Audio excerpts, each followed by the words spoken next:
Hello everyone, have a nice day.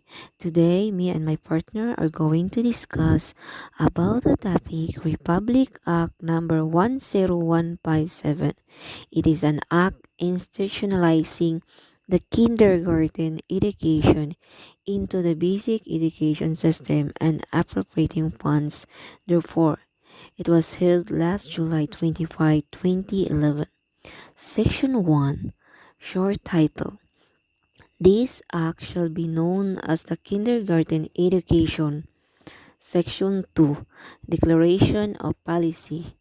In consonance with the Millennium Development Goals on Achieving Education for All or IFA by the year 2015, it is hereby declared by the policy of the state to provide equal opportunities for all children to avail of accessible, mandatory, and compulsory kindergarten education that effectively promotes physical, social, intellectual, emotional, and skills stimulations and values formation to sufficiently prepare them for formal elementary schooling.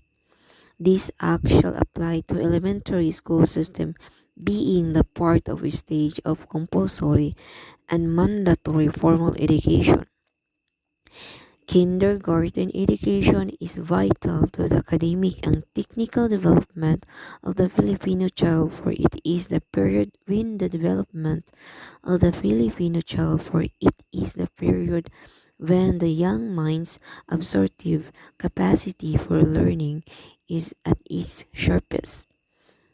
It is also the policy of the state to make education learner-oriented and responsive to the needs, cognitive, and cultural capacity, the circumstances, and diversity of the learners, schools, and communities through the appropriate languages of teaching and learning. Section 3, Definition of Terms. DepEd shall refer to the Department of Education. BEE refer to the Bureau of Elementary Education. Kindergarten education shall be understood in this act to mean 1 year of preparatory education for children at least 5 years old as a prerequisite for grade 1. Mother tongue refers to the language first learned by a child. Section 4, Institutionalization of Kindergarten Education, is hereby institutionalized as part of the basic education and for school year 2011 to 2012 shall be made mandatory and compulsory for entrance to grade 1. In Section 5, Medium of Instruction, the state shall hereby adopt the mother tongue based multilingual education method. The mother tongue of the learner shall be the primary medium of instruction for teaching and learning in the kindergarten level. However, exemption shall be made to the following. Number 1.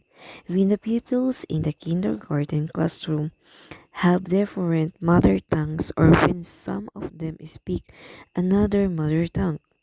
Number 2. When the teacher does not speak the mother tongue of the learners. Number 3. When the resources in line with the use of the mother tongue are not yet available. And the last, when teachers are not yet trained how to use the MTB or MLE program. Such exceptionalized cases, the primary medium of instruction shall be determined by the DepEd, aligned with the framework being used in the elementary level, including teacher training and productions of level resources and materials under DepEd Order Number 74, Series of 2009. Section 6, Implementing Agency. The authority to regulate the organization, operation, and or implementation of the kindergarten education program of both public and private schools shall be posted upon the DepEd. through the creation of a new division under the BEE and other necessary support to achieve successful implementation of kindergarten education to include but not limited to increasing the number of kindergarten teacher positions with the required salaries and benefits, enhancing teacher training in early education and providing the necessary allocations for classrooms and chairs, facilities and equipment and textbooks. Section 7. Duties, Powers and Functions. The DepEd through the BEE shall exercise the following powers and functions. Number 1. Oversee and supervise the organization, operations, and implementation of the kindergarten education program. Number 2. Develop the curriculum for kindergarten education consistent with the universally accepted norms and standards, including the values, formation, all of which shall be developmentally appropriate, and use of the MTB-MLE as a medium of instruction and the periodically review such for purpose of upgradings. Number 3, develop teaching strategies using the unique feature of the multilingual tongue, which shall include but not limited. The following is the two-track method is the storytelling and reading, listening, story, oral communication activities, interactive strategies, use of manipulative games, and lastly, experiential small group discussion and total physical responsive or TPR, among others. The learning development materials such consists of the following at the minimum. One is listening story, two listening story, two small books, three big books, four experiences story, four, five primary lessons, six lessons exemplars. Conceive, develop, and extend a continuing professional development program for kindergarten teachers to ensure constant updating of their knowledge in current trends, pedagogy, methodologies, and concept in early childhood education. Next, prescribe the necessary qualifications for the hiring and accreditations of teachers who will handle the kindergarten education program. Next, exercise authority over the operations of private kindergarten institutions.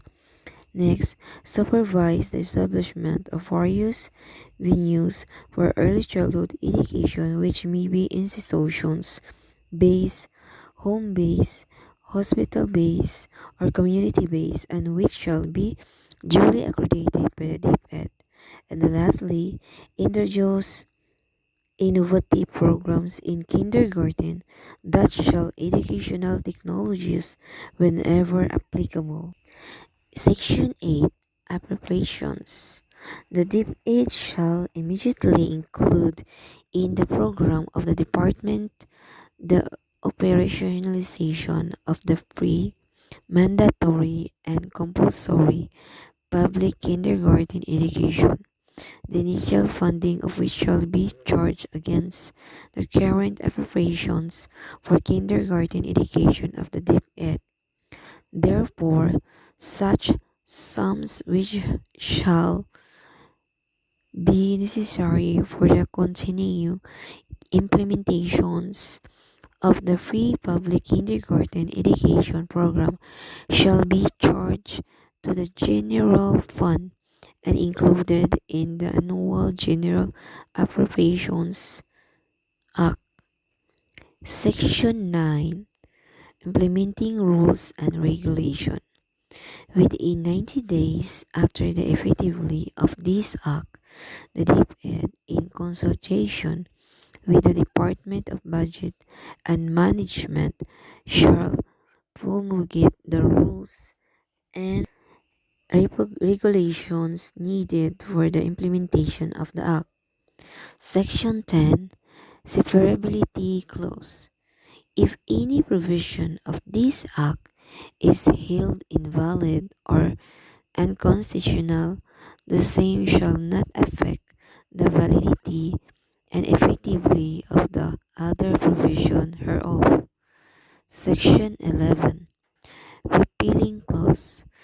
Pertinent provisions of all other laws, decrees, executive orders, and rules and regulations contrary to and inconsistent with the provisions of this Act are hereby repealed or modified accordingly.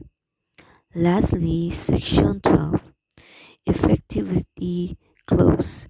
This Act shall take effect 15 days after its publications in the official gazette or in the two newspapers of general circulations. This act was approved by the President of the Senate, Juan Ponce Enrile, and Speaker of the House of Representatives, Feliciano Belmonte Jr. This act, which originated in the House of Representatives, was finally passed by the House of the Representatives and the Senate on November 23, 2011 and November 21, 2011, respectively, by the Secretary of the Senate, Emil Reyes, and Secretary General House of Representatives, Marilyn B. Barayap, approved on January 20, 2012 by President of the Philippines Benigno is Aquino III. I hope that you learned something today. Goodbye. Thank you for listening and watching, guys.